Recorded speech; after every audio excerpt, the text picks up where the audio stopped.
I purchased a 1976 Moto Guzzi 850 T3 that had been sitting quite a while. So the first thing I did was I rebuilt the carburetors, and I get them all shiny, clean, and nice.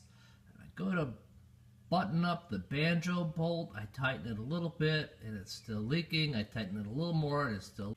The next thing you know, I put on the wrench, and I feel the threads going away. So I pull out the threads, and in my hand with the bolt are the threads that pulled right out of the carburetor. Putting the bolt back in, it's clear that I've got almost nothing left. So I get the carb off the bike, and I bring it over to the bench. And sure enough, I can see that I've really stripped the threads, and in the bottom is some gunk. So I take a little pick, I go into the bottom, I kind of screw it around, and I give it a wrap, and out comes all that gunk. And we take another look down that hole, and we see that perhaps we've just got 2 threads at the most to grab onto. So I searched the web. Seems this isn't an everyday problem, but it does happen sometimes. I call the Guzzi gods, and they tell me I'm in big trouble, and I need to just buy a new carb body. I thought about Loctite Forma-Thread, but the reviews on Forma-Thread are like 50-50. People either love it or hate it. And then a helicoil was considered, but I'd have $60 worth of inserts and machining involved. The best deal on carb bodies on eBay was $175, and I kept hitting this wall, and I'm thinking JB Weld fixes everything, so how can I make JB Weld work? I decided to glue a stud into the hole and use an acorn nut on the outside to seal it up.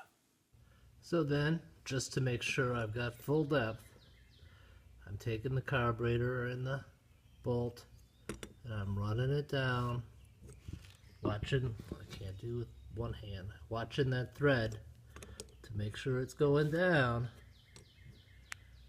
and not pulling out the last 2 surviving threads. So I keep going down until I feel the resistance, and then I stop. I'm going to roll these 2 threads down here just to kind of give me my gauge length, and then I'll pull this back out.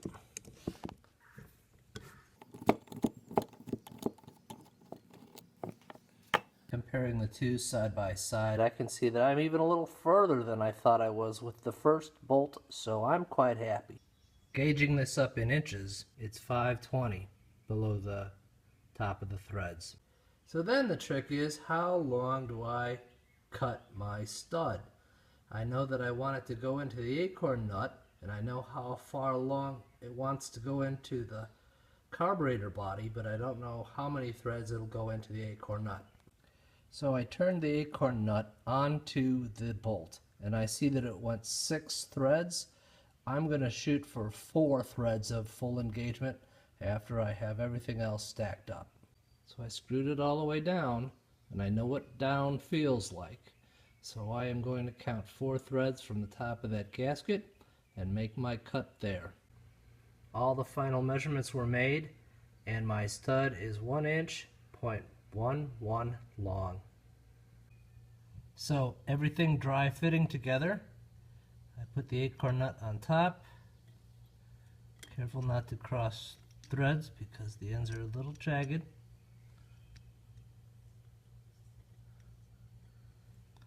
Get it started. I've got 1, 2, 3, almost 4 full threads of engagement, which is what I wanted. Equal parts, A and B, mix them up. So I tried to apply a nice even coating of JB Weld all around the bolt, 1/2 inch up with my little knife here. And we're going to screw it in the hole and see what happens.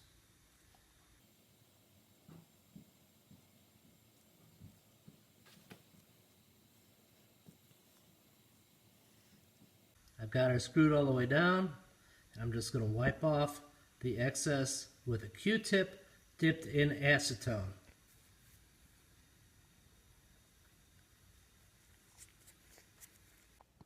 And there you have it, back on the bike, fuel on, and no leak.